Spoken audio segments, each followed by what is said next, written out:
सालबर्डीचं जेव्हा अनाउन्समेंट झाली होती आणि एक बॅक दिसत होती तुझी की त्या वर्दीमध्ये आणि असं होतं की गेस हू, तर ना तू गेली इतकी वर्ष काम करतेस तर जरा डिफिकल्ट पण आहे ती गेस करणं, पण जे तुला ओळखतात त्यांच्यासाठी सोपं पण आहे. ओळखलं होतं. राईट. सो ही कॉम्प्लिमेंट आहे ना की आपण इतकं अंगवळणी पडलोय किंवा आपण इतकं नोन आहोत की ओळखणं सोपं जात आहे. हो अगं, आणि त्याने जेव्हा आमच्या PR टीमने हे ठरवलं की आपण असा पाठमोरा फोटो टाकूया, मला वाटलं अरे वर्क होईल, किती मस्त छान. नाही, खाली सगळ्यांच्या कमेंट्स मी वाचल्या आणि त्याचं नाव होतं. म्हटलं झालं, फेल गेलेलं आहे.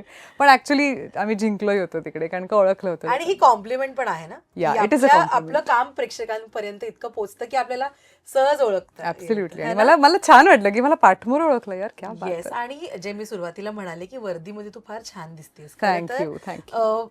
त्या वर्दीमध्येच एक पॉवर आहे. जो कोणी ती वर्दी घालतो तो ऑरा येतो बिकॉज ती त्या गोष्टीची ताकद आहे, त्या युनिफॉर्मची ताकद आहे. नक्कीच. मला सांग की तू या आधीच्या म्हणजे तुझी कलरफुल असेल किंवा तू ज्या प्रकारच्या भूमिका साकारल्यास किंवा पुढे साकारशील त्याच्यामध्ये ना ही भूमिका पूर्ण वेगळी आहे. पोलीस ऑफिसर आहे ती.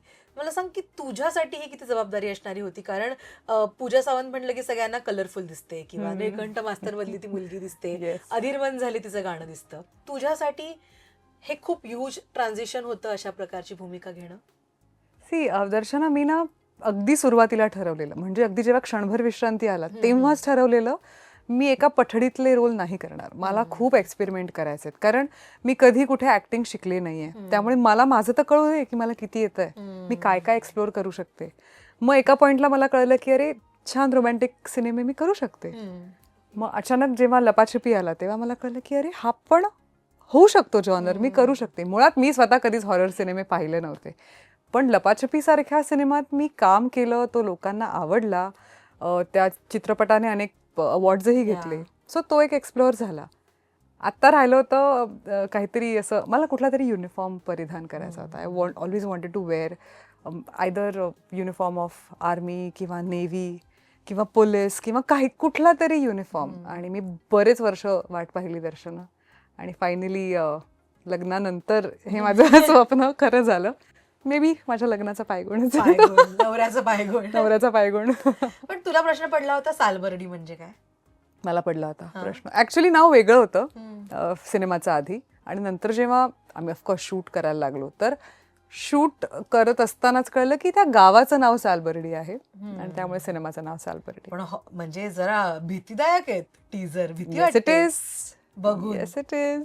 काय तुला सिक्रेट रिव्हील करायला आवडतील? काय सिक्रेट म्हणजे एकतर हॉरर, थ्रिलर आणि सस्पेन्स असं 3 गोष्टींचं मिळून एक आहे. आणि ह्या फिल्ममध्ये जी घटना घडली आहे ना दर्शना, ती सत्य घटना आहे अनफॉर्च्युनेटली. ती काय आहे, कशी आहे, हे आय थिंक ट्रेलर नंतर मी तुम्हाला सांगेन. ट्रेलर राजश्री मराठीवर येईलच, त्या ट्रेलरमध्ये तुम्हाला जरा अंदाज येईल. पण ही घटना अगदी काही वर्षांपूर्वी नाही तर अगदी 1-2 वर्षांपूर्वी एका गावात घडलेली आहे. अत्यंत वाईट गोष्ट आहे ती आम्ही या सिनेमात आणली आहे. आणि त्याला थोडासा काय म्हणतात हॉरर इफेक्ट सुद्धा आहे. म्हणजे it is not just suspense thriller की अरे चा कोण आहे खुनी, असं नाही आहे. तर बघा तुम्ही चित्रपट. मी खूप बोलते, आय हॅव टू स्टॉप. असं असतं ना की आपण खूप कामं करत असतो आणि असा एखादा एक आय ओपनर चित्रपट येतो ज्याच्याबद्दल खूप बोलायचं असतं, खूप गोष्टी अलाउड नसतं आणि इन्व्हॉल्व्ह असतात. पण स्पेशल ट्रेनिंग घेतलंस काही या चित्रपटासाठी? ट्रेनिंग घेण्यापेक्षा ना मी सगळ्यात आधी तर मी वर्कआउट थोडा बदलला, कारण ऑफकोर्स पोलिसाचा युनिफॉर्म परिधान करायचा तर थोडं छान दिसलं पाहिजे त्या युनिफॉर्ममध्ये, त्या शेपमध्ये आलं पाहिजे. सो मी वर्कआउटमध्ये बऱ्यापैकी फोकस केला. इनफॅक्ट मी अशा अनेक लोकांना भेटले जे ह्या कार्याशी रिलेटेड आहेत. कोणी पोलिसांमध्ये आहे, कोणाचे बाबा पोलिसमध्ये काम करतात, कोणी आर्मीमध्ये आहे, तर ह्यांच्याशी जाऊन भेटले. मी थोडं त्यांची मेंटॅलिटी जाणून घेण्याचा विचार केला की तुम्ही कुठल्या क्राईम सीनवर जेव्हा पहिल्यांदा जाता तेव्हा तुम्ही पहिलं काय करता, हे सगळं जाणून घेण्याचा प्रयत्न केला. मग कळलं की अरे पोलीस हे नेहमी न्यूट्रल असतात जेव्हा कुठेही जातात, आणि त्यांची नजर हीच असते की कोण आहे संशयित, कोण आहे संशयित. त्यांची सतत नजर ही असते, हा पुरावा आहे का, आता हा मी इथे कप ठेवलाय तर ह्याला टच न करता ह्याचे फिंगरप्रिंट्स कोण, हे सगळं चालू होतं. सो आय थिंक त्या पोलिसाच्या भूमिकेत जाण्यासाठी मी आधी माझी थॉट प्रोसेस चेंज केली. आपण कसं ना जनरली कुठल्याही जागेत प्रवास करतो, आपण आधी कम्फर्टेबल असतो कुठेही, की ऑफिसमध्ये आलो, कॅफेमध्ये गेलो. पोलिसांचं तसं नसतं बघ. या. ते घरचा सगळा, घरी समजा काहीतरी भांडण झालं असेल की ते मागे ठेवून एका अशा झोनमध्ये जायचं जिकडे ऑलरेडी एक घटना घडली आहे. सो अशा अनेक स्टोरीज ऐकल्या मी अनेकांच्या.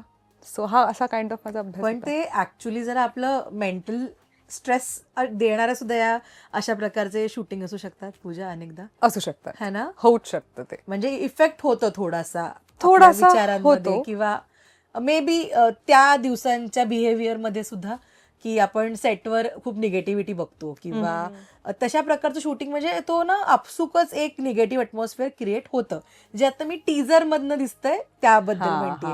तर थोडाफार इम्पॅक्ट होऊ शकतो ना आपल्या विचारावर त्या दिवसांमध्ये. अगं किंवा होऊच शकतो. वागण्या मला ना बोलण्यात. लपाछपीचं आठवते. लपाछपीमध्ये तो क्लोज्ड असं एक छोटंसं घर होतं या. दगडाचं, हा. आणि आम्ही 16 दिवस तिथेच त्या एकाच लोकेशनवर होतो.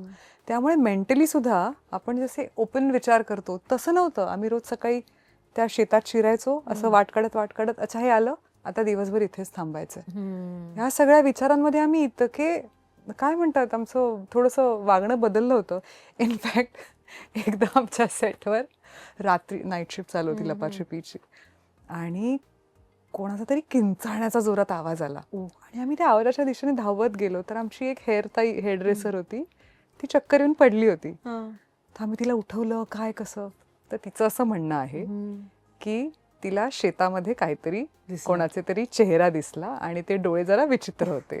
त्यामुळे तिने असं पॉइंट आउट केला त्या चेहऱ्याकडे, आणि ती किंचाळली आणि अशीच्या अशी पडली, मागे पडली होती. किती खरं आहे किती खोटं आहे माहित नाही, पण त्या एका एक्सपिरियन्स नंतर आम्ही जरा सगळे जे आम्ही जरा झुंड में रहो. झुंड बना के चलो, मग गाणी लाव, देवाची गाणी लावून आपलं चालू. सो या दिस होऊ शकतं. तू नशील घाबरत ना, कारण तू कोकणात. मी नाही घाबरत. मी नाही घाबरत. छे छे, तू अजिबात नाही घाबरत. नाही. काळोखात तर मी म्हणेन की कोणी आलं तर अच्छा चल जाऊ एकत्र. हो. हा, म्हणजे आम्हाला ना ऑफकोर्स जसं तू म्हणाली कोकणची असल्यामुळे काळोखाची भीती नाहीये. कोकणात तर रात्री काळोख असतोच, आणि ह्या घरातून त्या वाडीत जायचं तर थोडी ना तिकडे लाईट आहे, तर मग अंधारातून छान चालत जा. आणि ह्या गोष्टी ना लहानपणापासून इतक्या ऐकल्यात. आता तर आपल्याला भूतांची नावं पण माहित असतात, की हा इकडे हा आहे, इकडे ही आहे.